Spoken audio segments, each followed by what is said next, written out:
naliligaw, nagkakaproblema o nagkakasala ng 1,000 beses, pero wala pa ring hatol sa atin. Tayo ay bagong nilalang dahil sa Panginoong Jesus. 2 Corinthians chapter 5 verse 17, sabi dito, kaya kung nakipag-isa na kay Kristo ang isang tao, isa na siyang bagong nilalang.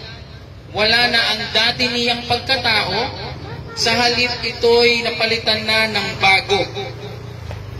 Kaya, nung tayo ay naligtas sa ating mga kasalanan, tayo ay nakatakas sa puot ng Diyos na darating. Pero hindi tayo makatakas sa hirap at pagod na dala ng mundo.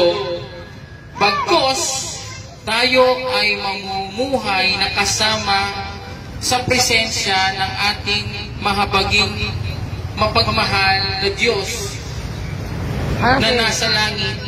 Siya ay laging kasama natin. Siya ay laging nandyan sa ating handang gumabay at magturo. Nagtuturo siya na mamuhay tayo ng makadiyos